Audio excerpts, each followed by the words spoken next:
What if I told you that in just 90 days you could become unrecognizable to your current self? Not in theory, in reality.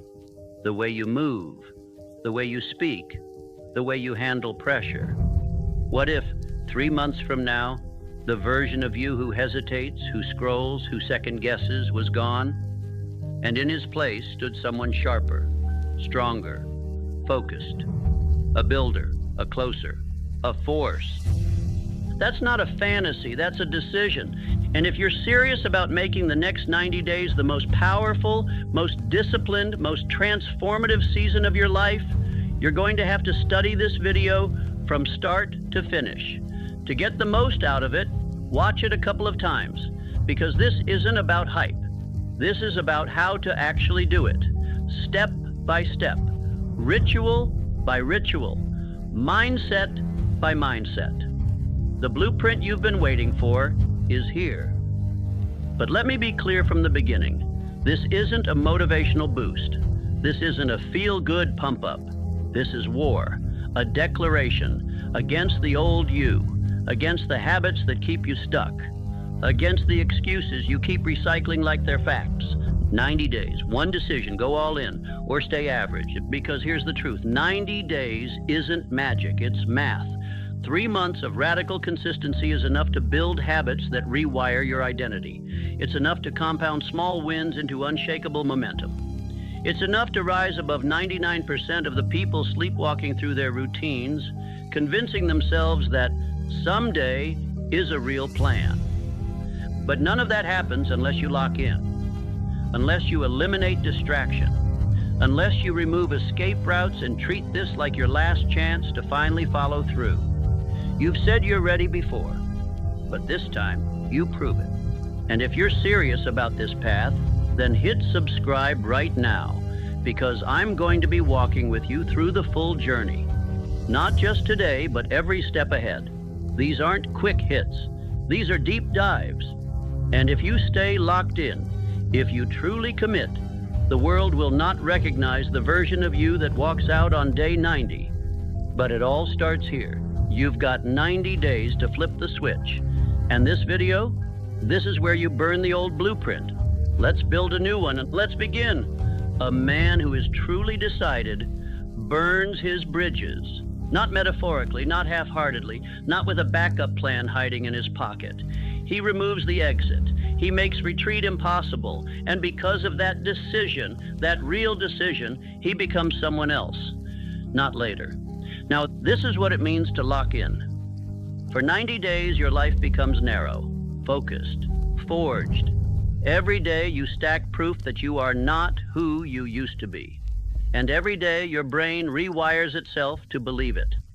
There's psychology to this, hard science. Your brain operates through patterns, through repetition. Every time you make a choice, your mind carves a groove. Do it once, it's nothing.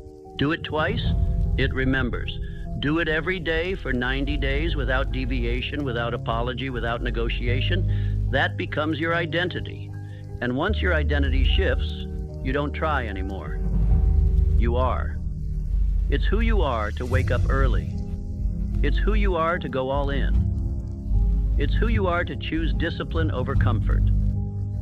This is why 90 days matters. Not because it's long enough to try something, but because it's long enough to become someone. And let's be real. This isn't about hype. This is about physics. Momentum. Most people never get momentum because they keep resetting. They do 3 days, then skip 1. They do a week, then fall off for 2. They're always starting over, always chasing the spark. They wait for motivation, but motivation is a liar. Discipline, that's the truth. Because discipline doesn't ask how you feel. It doesn't ask if you're tired. It doesn't care what the weather is like or what your friends are doing. Discipline moves, and movement creates momentum. Momentum is what turns hard into automatic. It's what turns effort into flow. It's what separates the man who keeps restarting from the man who rises. Because once you cross a certain threshold, once the habits click, once the body adapts, once the mind sees proof, something flips. And now the work starts pulling you forward instead of pushing you back. But to get there, you've got to go through pain, through friction, through the part where it feels like it's not working. That's the barrier most never cross. But I want you to remember this: resistance is not the enemy, it's the signal. It means you're evolving. Think about it. The muscles don't grow without tension. The skill doesn't sharpen without repetition. The identity doesn't shift without emotional friction. When it gets hard, when you want to stop, when the old habits start whispering, that's the edge. That's where most people fold. That's where you don't. Because you've decided. And a real decision is not about feeling good. It's about becoming great. Discomfort is the price of the next version of you. You will not get it without cost. You will not ease your way into transformation. You will pay for it in discipline, in focus, in energy. But once it's yours, it's yours. That identity becomes your armor. That mindset becomes your fuel. And from that point forward, everything changes. The man who locks in for 90 days doesn't come out the same, because he's trained his brain to obey purpose, not mood. He's practiced showing up when no one's clapping. He's rewritten the story from I'm trying to I am. So this is the choice. Do you play with the idea of change, or do you become it? Because when you go all in, when you remove the exit and burn the bridge, you force your nervous system to adapt, your environment to shift, your habits to bend toward the standard you just set. That's how identity is forged. Not in one day, but in 90 consecutive ones. So stop waiting for the path to feel smooth. It won't. It's not supposed to. The discomfort is not a red light. It's green. It's your signal to lean in, to keep going, to keep building. Because 90 days from now, if you stay locked in, you won't just feel different. You'll be different, and the world won't recognize you. But more importantly, neither will the man you used to be. There's a moment in every transformation where you stop asking, what should I do? And start demanding, what must be done? This is that moment. The first two parts of this video set the foundation. They lit the fire. But this is where we build the furnace. This is where we create a structure so strong, so focused, so unbreakable, that failure becomes harder than success. Let me introduce you to the 90-day lock-in blueprint. It's simple, brutal, effective. It's not designed for ease. It's designed to make you evolve. These 90 days will be structured around 4 pillars, non-negotiable actions you will complete every single day. Each pillar is designed to sharpen a specific part of you. And when practiced together, day after day, they forge a version of you that's clearer, stronger, and more dangerous than anything you've been before. Let's go through each one. Pillar 1, mind. You can't outperform your own thoughts. Every day for the next 90 days, you will spend 1 full hour feeding your mind, deliberately. This is not passive content. This is focused input. Reading high-quality books, reflecting deeply on your actions and thoughts, writing down insights, goals, or affirmations. This hour is about building perspective, not entertainment. It's time to download powerful software into your brain. Why is this important? Because most people run on autopilot. They consume junk. Their mind is cluttered with distractions, opinions, negativity, and noise. But not you. Not anymore. From now on, your mind becomes your greatest weapon. Choose books that challenge you. Write ideas that stretch you. Reflect on what you're doing, why you're doing it, and who you're becoming. 1 hour a day doesn't just upgrade your thoughts, it rewires your identity. You begin to speak differently, move differently, think strategically. Why? Because your mind has been fed with purpose, not junk. And over 90 days, you've installed a new operating system. Pillar 2, body. The body fuels the mind commands the body. Every day you train, minimum 30 minutes, ideally up to 60. The goal is intensity, not perfection. You can run, lift, box, stretch, climb, hike, but you move. period. This isn't about aesthetics. It's about energy and discipline. Your body is your base, and if your body is weak, your focus will crack. Your mind will tire. Your drive will slip. You don't need a gym. You don't need a trainer. You don't need a playlist. You need commitment. Sweat daily. Push yourself daily. Sweat out doubt. Build pain tolerance. Become comfortable being uncomfortable. Because every drop of sweat is a decision made. I don't negotiate with weakness. And soon, your body becomes an anchor, a force multiplier. It won't just carry your weight. It'll carry your standards. Pillar 3, mission. Every day, you build the dream, one brick at a time. This is where most people fail. They wake up and let life happen to them. You won't. Every day, you give your craft, your calling, your dream 90 minutes of uninterrupted deep work. No distractions, no scrolling, no checking your phone. 1.5 hours minimum. If you're a writer, you write. If you're a business builder, you build. If you're learning a new skill, you train. And if you don't know what your mission is yet, finding it becomes your mission. You read, you journal, you try, you start building anyway. You move forward until clarity arrives. Why 90 minutes? Because most people never even give their goals 90 minutes a week, and they wonder why nothing changes. This block of time, practiced daily, becomes your edge. It compounds. It sharpens your skills. It separates you.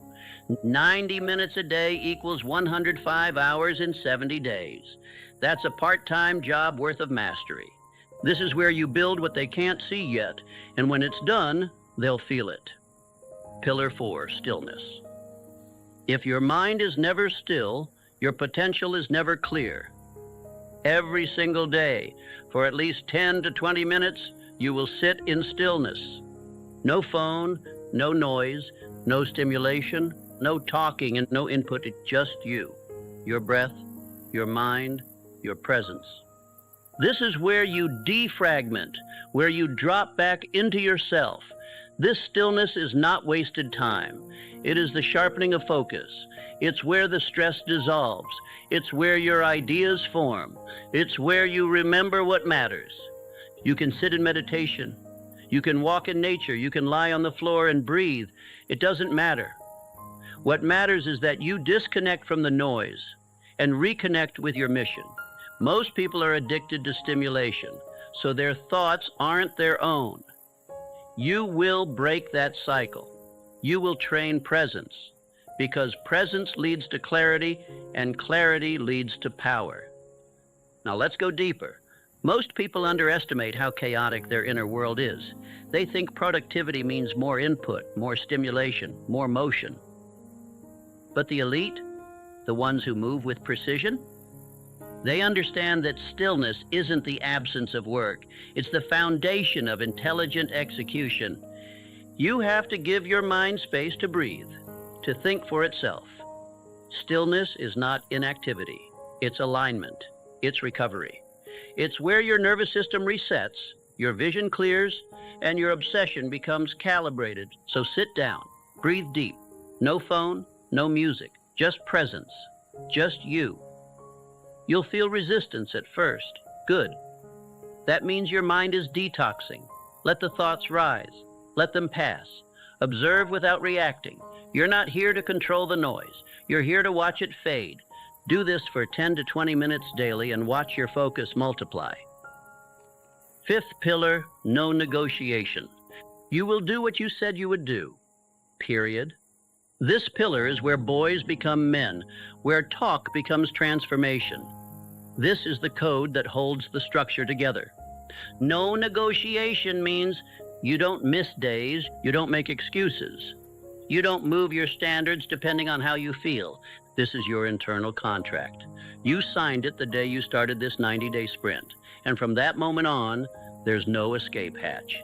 Because here's what most people don't understand. Success isn't a talent problem. It's a negotiation problem. They start strong, but as soon as it gets hard, they start talking to themselves. Just today I'll skip. I'll go easier tomorrow. I've done enough. And little by little, they weaken their own identity. They teach their subconscious.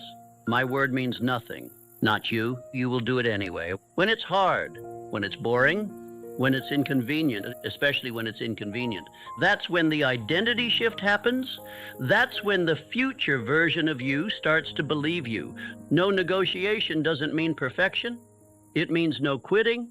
If you miss your deep work block, you make it up that night. If you miss your workout, you go twice as hard tomorrow. But you do not allow yourself to become soft. Not now, not in this phase. Remember the line, discomfort is the price of the next version of you. Let me repeat that discomfort is the price of the next version of you. And the payment is daily. If you love this line as much as I do, definitely press that like and subscribe button. Now, if you follow this to the letter every day without compromise, your life cannot not change. Here's what happens. Your mind sharpens. Your decisions become faster, your vision clearer, your thoughts more elevated. Your body becomes a vessel for power, not just in appearance, but in how you carry yourself. Confident, capable, composed. Your mission starts to move. You're not stuck in overthinking anymore. You're executing daily. Your presence becomes magnetic because you've trained silence, focus, calm. You've separated from the scattered masses, and your discipline becomes your identity. No longer something you try, it's just who you are now. And that's the entire point of the 90-day lock-in. Not to check boxes, but to become the kind of person who no longer needs to be convinced to rise. You don't need reminders. You don't need applause. You just move. You just build. You just live differently, because the old version of you, he negotiated with fear, with comfort, with doubt. The new version, he has one rule: number negotiation. If you're serious about transformation, about actually becoming someone you've never been, then you have to make decisions today that you don't revisit tomorrow. This is what we call 90-day decisions. You don't get to choose every day whether or not you'll follow through. That's how amateurs live. That's how the old you thought. The new you makes the choice once and then lives inside it. The power of this phase is certainty. You decide what gets cut, and that decision stands. You don't renegotiate when you're tired. You don't reconsider when you're tempted. You don't water it down because your friends don't get it. You made the call, and now the only thing that matters is discipline. So what gets cut? Distractions. Gone. That means mindless scrolling, constant stimulation, random content that entertains but doesn't build you. It's off the table. Your environment is the battlefield. And if you let low-value inputs into your space, they will infect your focus. So if it doesn't multiply your mission, it's not allowed in your day. Gossip, gone. Drama, gone. You are not available for small talk that keeps you small. Every conversation you have for the next 90 days is either helping you become more focused, more aligned, more elevated, or it's stealing your time and energy. Protect your energy like a vault. You cannot build anything great if your energy is constantly being fractured by nonsense. And then there's alcohol. Let's be honest, you already know. If your mind is serious about growth, about clarity, about building power from the inside out, then you have no space for substances that dull your edge. Drinking might feel like relaxation in the moment, but what it really is regression. It lowers your vibration, disrupts your sleep, and muddies the mental clarity you need to make hard moves. Cut it. Full stop. Not forever, but for now. For this phase. For this sprint into a better version of yourself. Now, let's talk about dopamine. Most people's minds aren't addicted to distraction. They're addicted to the chemistry of distraction. The quick hits, the rapid rewards, notifications, noise, newness. Your brain has been hijacked by microstimulations, and until you detox, you'll keep chasing those crumbs instead of building your empire. You need to reset your baseline. That means silence. That means boredom. That means discipline. The next 90 days are not about chasing dopamine. They're about retraining your brain to find fulfillment in hard focus, deep work, physical effort, quiet growth. It will be uncomfortable at first. That's a sign you're doing it right. The environment you build for this season is everything. If you try to do this in a chaotic, cluttered, overstimulated space, you will fail. So clean it, clear it, make it sacred, make it sharp. You're not building a vibe, you're building a launch pad. Your space must remind you, every time you step into it, this is where I go to win.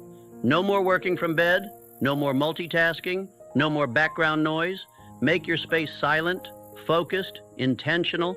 Your room, your kitchen, your phone, your laptop, all of it needs to become part of your system.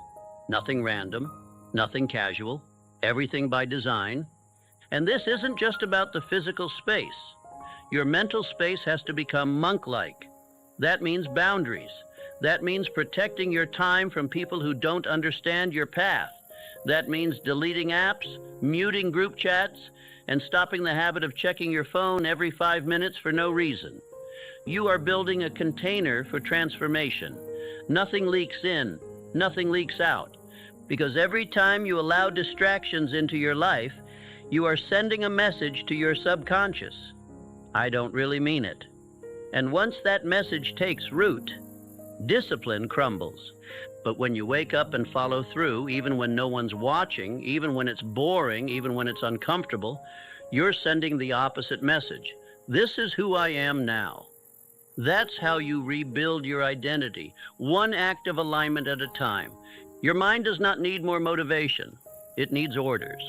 You have to stop letting your mood drive your behavior. You have to stop checking in with your emotions before taking action. You must become the kind of person who moves regardless of how they feel. Because if your moods run your life, your results will always be inconsistent. This is the season of commanding yourself, of reprogramming your thoughts to serve your vision, not your weakness, not your cravings, not your fear, your vision. So decide now, what are your non-negotiables? What are you cutting? What are you keeping? What gets your energy and what never will again? And once you answer those questions, you live inside the answer. You lock it in and you move. Because this is not about discipline for discipline's sake. This is about becoming someone who finally finishes the mission. Most people fail not because they're weak, but because they're inconsistent. They start strong. They get excited. They write goals, buy the planner, watch the videos. But when the emotion fades, so does their action. And that's the core problem. They rely on motivation. They wait to feel ready. They wait to feel inspired. But motivation is a mood, and moods are unstable. You cannot build an unshakable life on unstable fuel. So how do you stay consistent without motivation?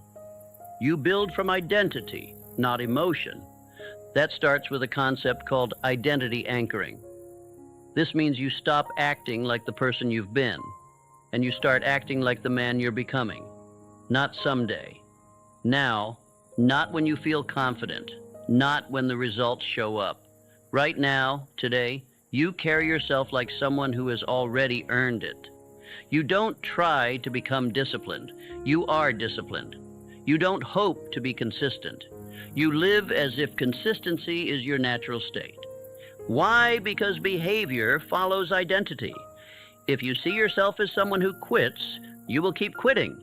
If you see yourself as someone who follows through, you'll do it, even when it's hard. The key is to act from that place every single day until your actions rewrite your self-image. It's not about faking it. It's about becoming it, one decision at a time. Next, stop obsessing over goals. Set them once, and then forget them. Shift your focus from goals to systems. A goal is a destination. A system is the vehicle that gets you there. Goals don't keep you consistent. Systems do. You don't rise by constantly thinking about the result. You rise by mastering the process.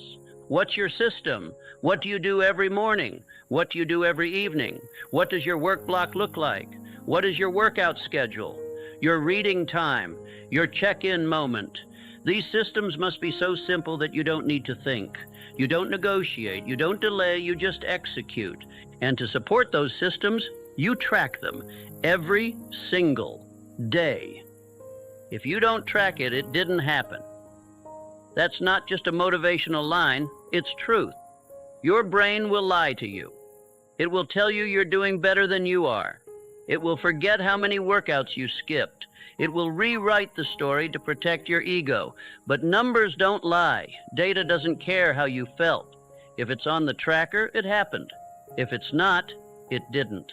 So build a habit tracker, or print a calendar, or use sticky notes on your wall. Make it visual. Why? Because the human brain loves momentum. It loves seeing progress. That little check mark, that filled-in box, that's dopamine tied to discipline, not distraction. It builds confidence. It builds clarity. It keeps you moving even when you don't feel like it. And once you see that string of check marks, that chain of wins, you won't want to break it. You'll think twice before skipping a workout.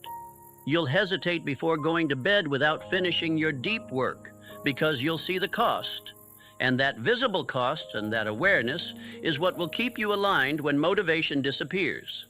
Now build a ritual. Same wake-up time, same morning flow, same nightly routine. Ritual is what creates rhythm. Rhythm is what builds momentum. Momentum is what makes effort feel natural. This is about automation. This is about building a life where your habits run you, not the other way around. You want to lock in for 90 days? Then make the first hour and the last hour of your day sacred. No randomness, no negotiation. Your morning is for priming your mind. Your reading, movement, silence, intention. Your evening is for winding down. Reflection, planning tomorrow, cutting out stimulation. Bookend your day with discipline, and the middle will take care of itself. And when it gets hard, and because it will, go back to your identity anchor. Ask yourself, what would the man I'm becoming do right now? Would he skip the habit? Would he scroll instead of focus? Would he let discomfort run the show? Or would he stand up, even tired, even busy, and do the thing anyway? That question will change your life, because the answer is always there. And the more often you choose it, the more you become it. Discipline isn't about being perfect. It's about being unshakable in your rhythm. It's about removing the decision-making fatigue. You don't ask yourself if you'll work. You don't ask yourself if you'll train. You do it because that's who you are now. So build the systems, track the work, anchor your identity, and never again let motivation be the reason you move or the reason you stop. Because from now on, you are the reason you keep going. You're going to hit 3 walls on this 90-day path. Not because you're weak, but because transformation always demands resistance. No one walks into a new life without facing the ghosts of their old one. The real question isn't, will it get hard? It's, will you keep going anyway? The first wall comes fast. Around day 7 to day 10, resistance kicks in. The honeymoon is over. The excitement is gone. The dopamine from starting something new fades. And now it's just you, the work, and your old self trying to pull you back. You'll hear voices in your head. It's too much. Take a break. You've earned a day off. That's not truth. That's your past identity begging for comfort. But listen closely. This is the first test, and it's one you must pass in silence. This wall is important because it reveals who you've been. It shows you all the habits, all the coping mechanisms, all the unconscious patterns that have kept you stuck. You don't fight this wall by yelling at it. You fight it by walking through it, quietly, relentlessly, one disciplined action at a time. Every time you show up despite resistance, you chip away at the old self. Every rep, every page, every focused work block, you are building a new mind. And your old one, it feels that. That's why it resists. But that's also how you know you're on the right path. Then comes the second wall, around day 30. This one's sneaky. You're not struggling anymore, you're just bored. The routine feels repetitive. The grind feels numb. There's no applause, no visible breakthrough yet, just work. And this is where most people quit, not because of pain, but because of doubt. Is this even working? Is it worth it? Maybe I should change it up. Understand this. The enemy at day 30 is not failure. It's distraction. The temptation to start over, to tweak everything, to abandon what's finally working because it doesn't feel exciting anymore. But this is where greatness begins, in the boredom. The discipline of showing up anyway, when no one's watching, when nothing's changing, when all you've got is the schedule, the system, the silence. You must keep swinging, because what you don't see is that under the surface, everything is shifting. Your brain is rewiring. Your focus is sharpening. Your emotions are stabilizing. You are becoming a different man, not in hype, but in habit. And soon, it shows. Day 60. This is where the rebirth begins. You wake up, and something's different. You feel sharper, quieter. You speak less. You act more. Your habits don't feel like effort. They feel like you. Your body starts responding. Your mind doesn't resist the work anymore. The resistance has turned into rhythm. And you start feeling the difference. You're not motivated, you're grounded. You're not chasing goals. You're living your standard. And that shift, that's the moment you realize, I'm not the same person anymore. But the true reward, the real shift, it comes at day 90. This isn't hype. This isn't fake confidence. This is evidence. Your life looks different. Your decisions feel different. Your environment has changed. You're carrying a new energy. People feel it. You feel it. Not because you said anything, but because you've become someone else. Quietly, relentlessly, repetitively. And the beauty of it?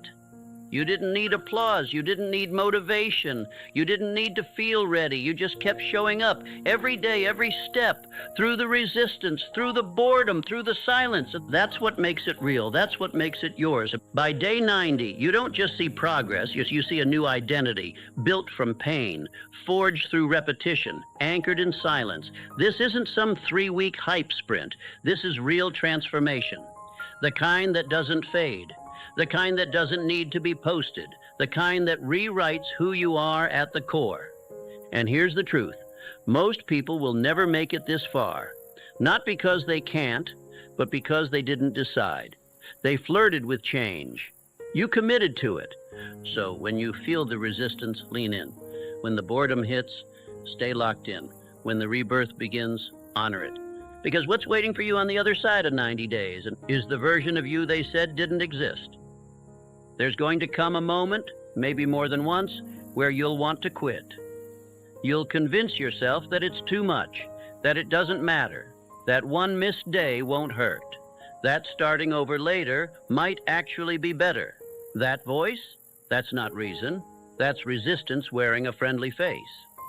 This is the part most people never prepare for, the battle with themselves, not the external challenges, not the schedule, not the environment, the inner war. And when it hits, when your mind starts negotiating, rationalizing, begging for an exit, you need to remember exactly why you started. Say it to yourself. The man who wants it easy will never meet the man he's capable of becoming. That version of you, the disciplined, focused, unrecognizable version, isn't born in comfort. He's born the moment you refuse to quit. That's the line in the sand. It is called definiteness of purpose, the unwavering commitment to a clearly defined goal. Not a wish, not a maybe, a decision. And the moment you make that decision, truly make it, quitting stops being an option. You stop checking the weather to see if you'll train. You stop asking if you feel like writing. You stop waiting for motivation. You show up, because purpose doesn't care how you feel. This is how warriors train, like it's war, like it's now or never. You don't build discipline with perfect conditions. You build it when everything in you wants to escape, and you stay anyway. So what do you do when that moment comes, when the voice says quit? You anchor, you breathe, you speak your reset phrase, I said 90, not 9. 9 days of effort doesn't change a life. 90 days of relentless, aligned, locked-in execution does. This is the contract you made with yourself, not with the world, not with your followers, with you. And that contract is non-negotiable. Remind yourself, pain is temporary. Discomfort is a signal. It means you're evolving. Resistance is feedback that you're doing something new, something your old self cannot survive. So don't avoid the pain. Use it. Let it sharpen you. Let it strip away the softness, the excuses, the fragility. Every time you keep going, when you wanted to quit, you gain something money can't buy, self-respect. And that is the root of all confidence. So when you want to quit, don't. Breathe, reset, recommit, say it again. I said 90, not 9. And then get back to work. There's a moment, if you stay in it long enough, where the effort starts to feel different, where the habits no longer feel forced, where the resistance softens, where the voice that once said, "This is too hard," is replaced with something stronger. "This is who I am now." That's not motivation, that's identity. And identity is everything. Because repetition forges identity. What you do daily becomes what you believe, and what you believe shapes how you move, what you tolerate, how you think, how you act when no one's watching. You're not just checking boxes anymore. You're not dragging yourself through tasks. You're proving something deeper with every rep, every ritual, every quiet act of discipline. You're saying, "I am the kind of person who does this every day without needing to be told." You're no longer chasing the goal. You're becoming the person who creates goals, executes them, and exceeds them, because that's simply what you do now. You're not trying to get better. You are better. You're not waiting to become that next level version of yourself. You're building it, one rep at a time. This is what is called autosuggestion, the act of feeding your mind with the identity you choose until it takes root and becomes your new reality. And that's why this video, this process, isn't something you watch once. It's something you immerse yourself in. You study it, you replay it, you speak it to yourself until your subconscious doesn't just believe it, it becomes it. Because the man who rewires his mind rewires his life. The more you repeat the right words, the more your thoughts shift. And once your thoughts shift, your habits follow. Then your actions. Then your outcomes. And eventually, your entire identity has been upgraded, not because of hype, but because of consistency, because you anchored it every single day for 90 days. Say it now. I am the builder. I don't wait for conditions, I create them. I'm not hoping for a breakthrough, I'm building it. Let that loop in your mind again and again until it becomes louder than the doubt, stronger than the resistance, more real than the old version of you ever was. Because when this ends, you don't go back. You don't finish the 90 days. You emerge different, sharper, unrecognizable. And the world won't be able to deny what you've become, because you won't need to say a word. The results will speak louder than anything else ever could. So watch this again. Study it. Let it reprogram you. Let it burn into your mind until you're no longer forcing the work. You're breathing it. This is how you shift, not with a single decision, but with 90 days of becoming. They won't see it coming, and that's the point. Disappear for 90 days.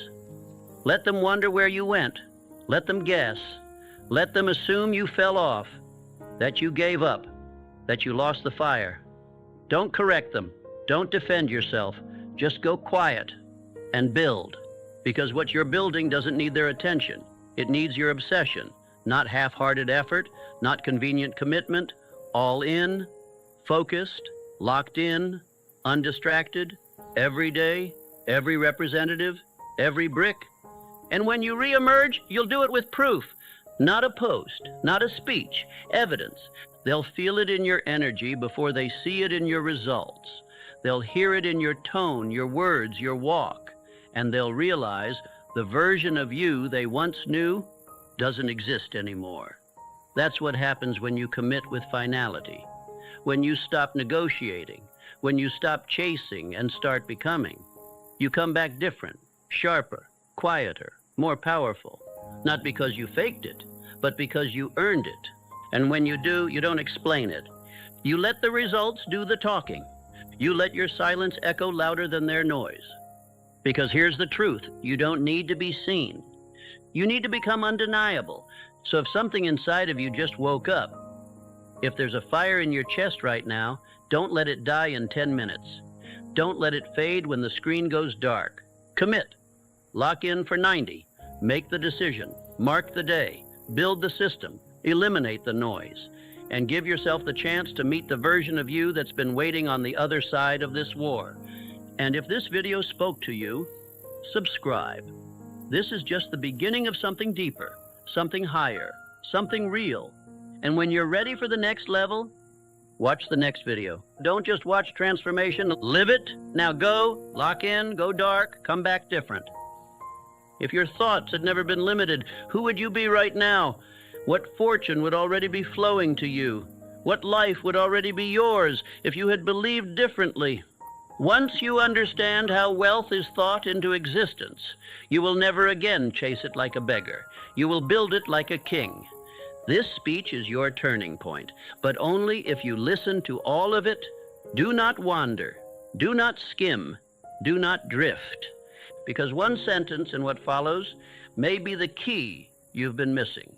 And if you miss it, you may spend years in needless delay. Every great man I ever studied, Ford, Edison, Carnegie, Lincoln, every single one began with a vision, a decision, a burning thought that refused to die. And now it is your turn. You must become the architect of your own mind, because once your thoughts become definite, your results will become inevitable. So silence the world, open your mind, and return to this message again and again, not as a listener, but as a builder. Because if you let these truths take root, you will no longer hope to grow rich. You will think it, you will act it, you will become it. What if the only thing standing between you and every great dream you've ever had was a single thought? Not a windfall of luck, not a stroke of genius, not a connection, a miracle, or a moment of divine timing, but a single, clear, commanding thought, planted with belief, nurtured by desire, and backed by unwavering action. What if the wealth you seek, the purpose you crave, the life you long for, was already within reach, not years away, but one decision of the mind away? I tell you now as clearly as I have ever written or spoken, thoughts are things, not soft, invisible, meaningless flickers, not fleeting whims that come and go like the breeze, but real, tangible, electric, alive. And every empire ever built, every fortune ever made, every life ever transformed began not in circumstance, not in capital, not even in effort, but in thought. It is the greatest power ever entrusted to man, the power to think. For the man who learns to think rightly will never remain poor or small or bound by his conditions. Because the man who learns to think, to really think, cannot stay who he was. And yet most men never understand this. They live their entire lives reacting, not thinking. They repeat the thoughts of other men, repeat the fears of their fathers, the beliefs of their teachers, the limitations of the crowd. They treat their minds as mirrors, not engines, reflecting the world rather than shaping it. But I will not let that be your fate. If you listen to this message, not as a mere speech, but as a call to awaken, and return to it again and again until it has rooted itself in the soil of your identity, then your life will never be the same.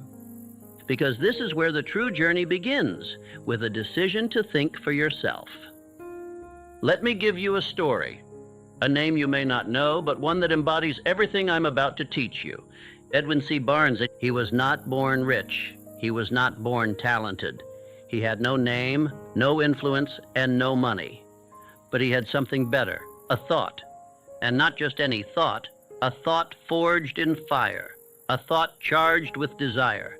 He said to himself, not I wish to work with Thomas Edison, but I will become Edison's partner.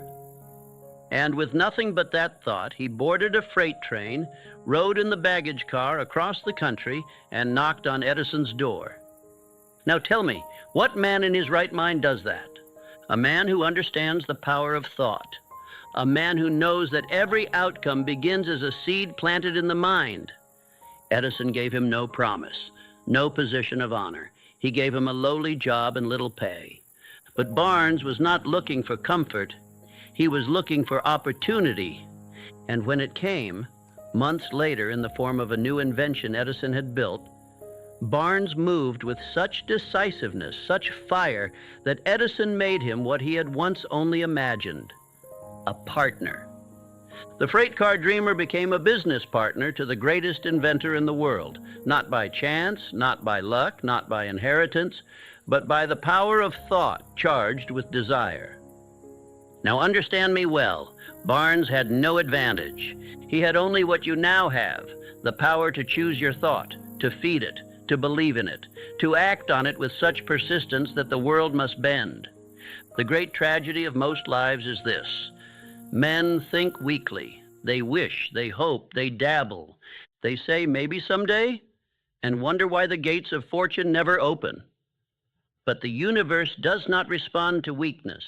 It responds to decision. It responds to belief. It responds to the man who has chosen his thought and aligned his entire being behind it. Barnes had no reason to believe he could succeed, except that he chose to believe it. That is what separates the man who merely dreams from the man who builds.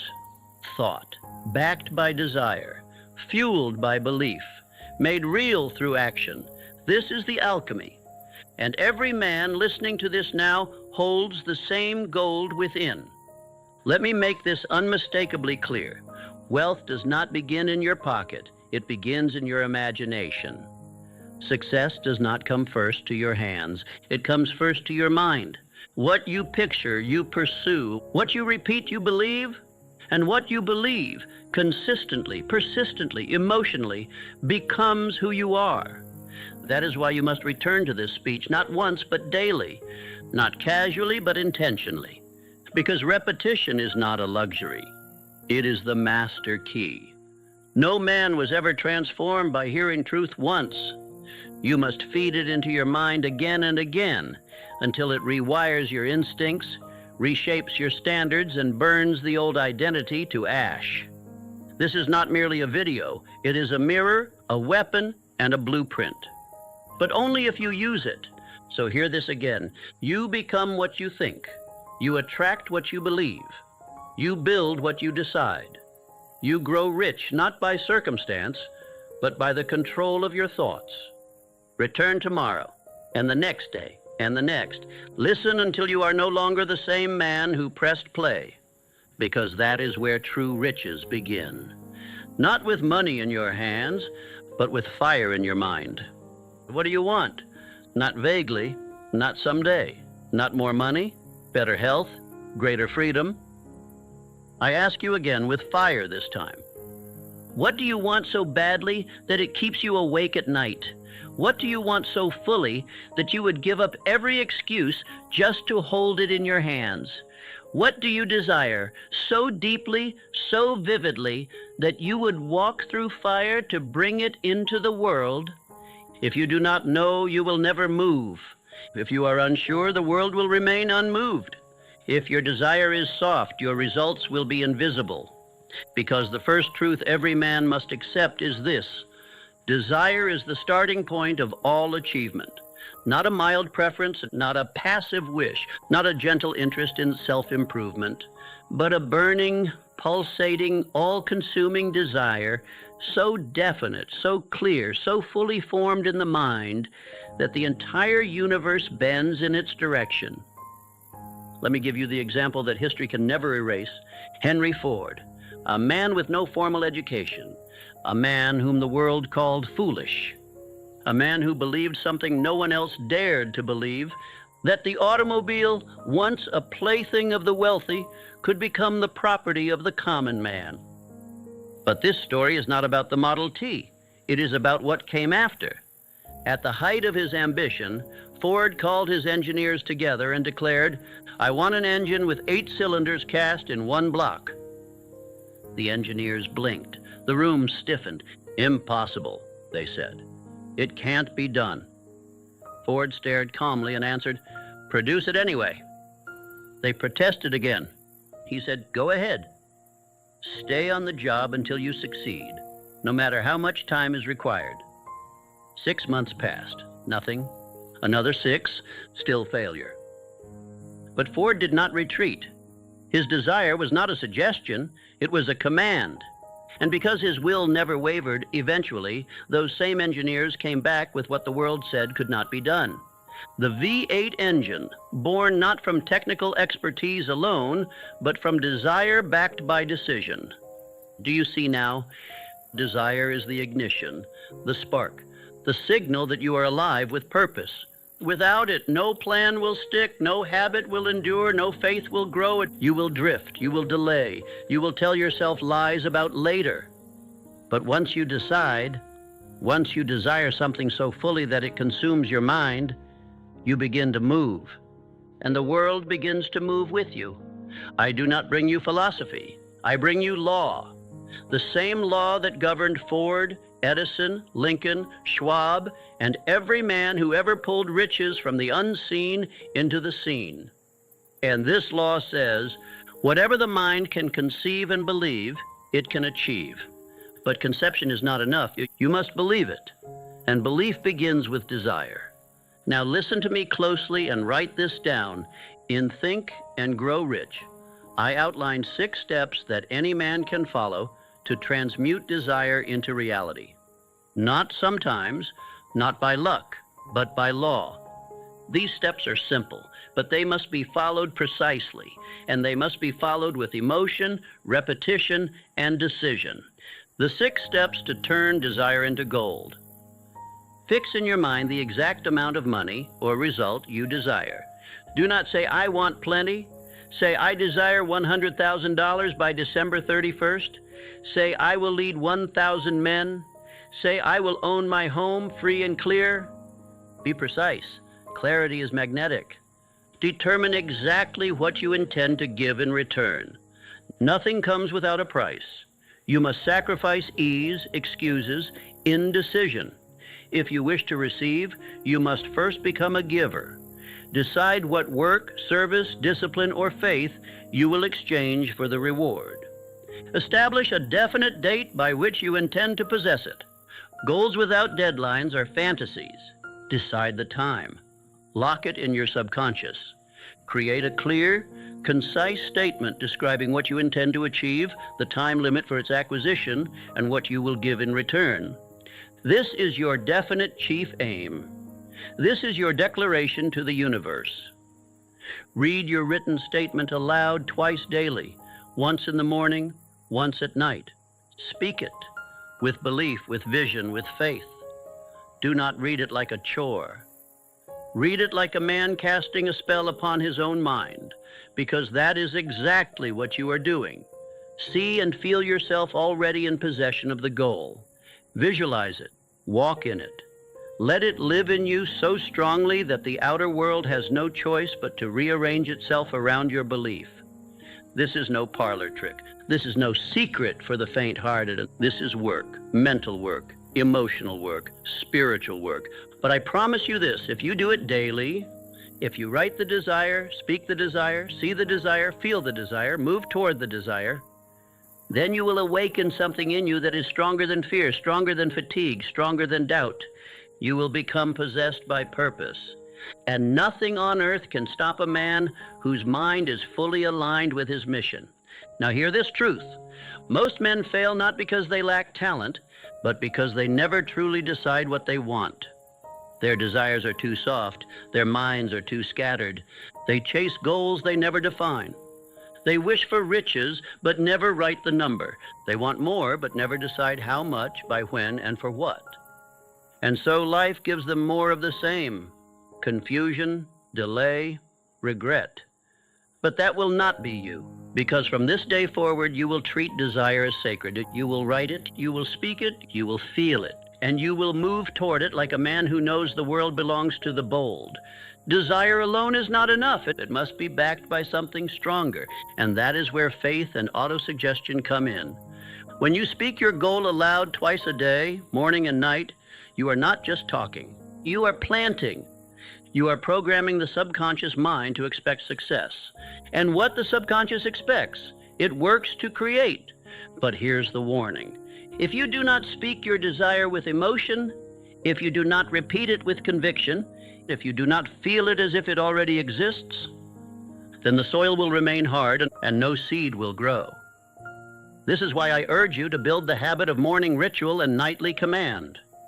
Stand before the mirror, place your hand over your heart, and say your definite chief. Aim with power. Say it until your voice shakes. Say it until the picture becomes real. Say it until your doubts fall silent and your mind begins to believe. Because repetition plus emotion equals installation. Desire plus faith equals direction. Direction plus action equals transformation. And so let me ask you again, not as a writer, but as a fellow builder of destiny. What do you want? Write it down. Speak it aloud. See it in your mind's eye and let it burn in your chest like fire.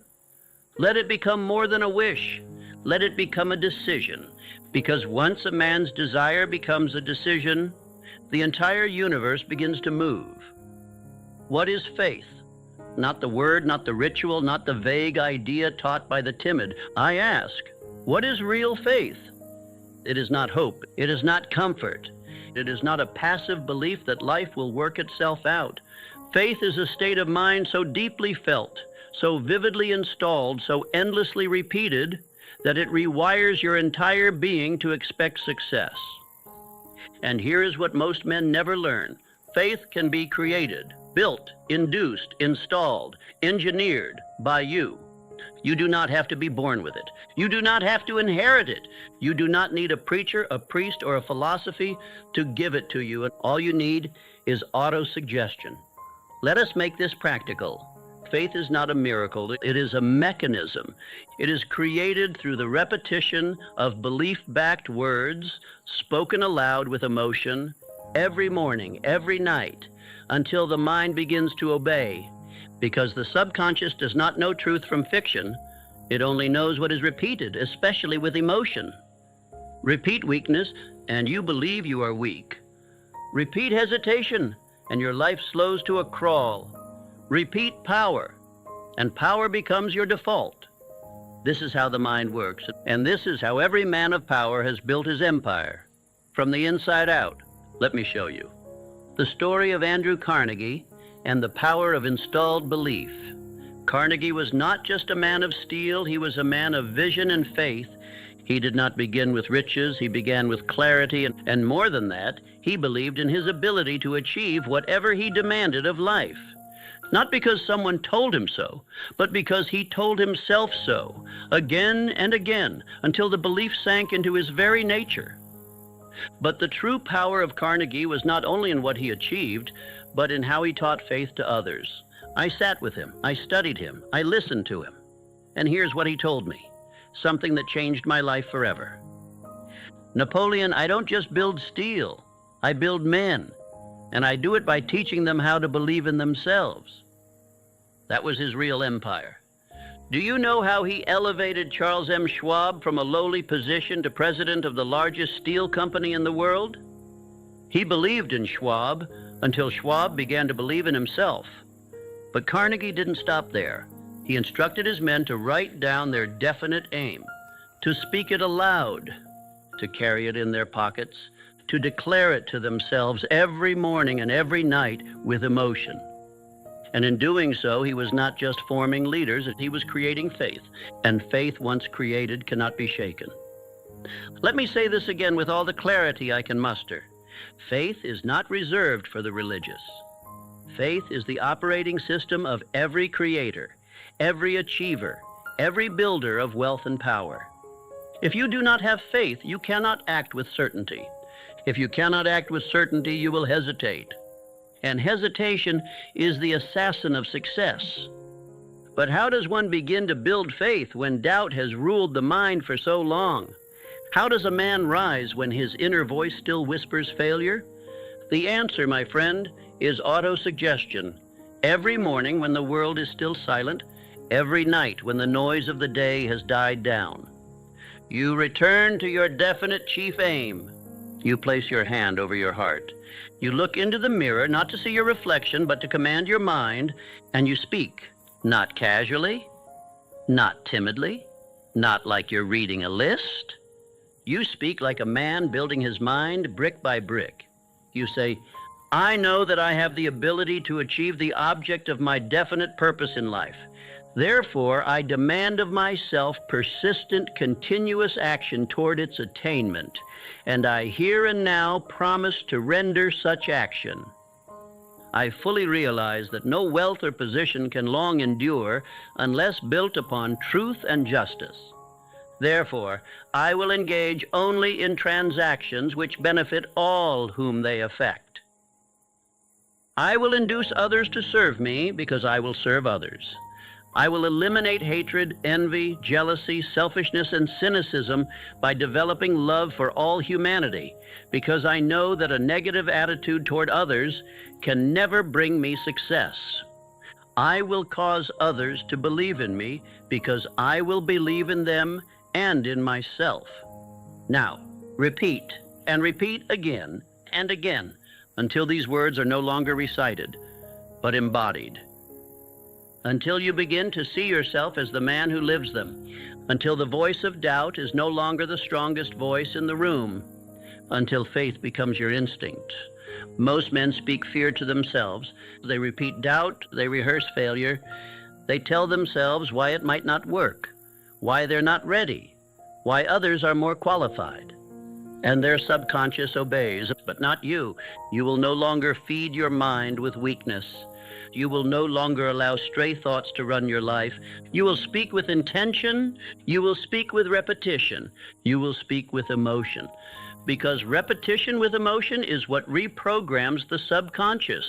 And once the subconscious is reprogrammed, faith becomes automatic. Remember this, faith is not magic. It is mental conditioning. And it is available to any man who has the discipline to install it. Not once, not weekly, but daily. Just as you train your muscles, you must train your belief. And when trained enough, faith becomes a force. You will begin to feel it before you speak. You will begin to expect greatness, not as a fantasy, but as a natural result of who you are becoming. I must remind you, quietly now but firmly, you become what you believe, especially in silence. When no one is watching, when the applause is gone, when you are alone with your thoughts, it is in these moments that your true identity is formed. And it is in these moments that you must speak the loudest inside your own mind. Say it. I believe in the power of my desire. I believe in my ability to act. I believe that my faith is stronger than my fear.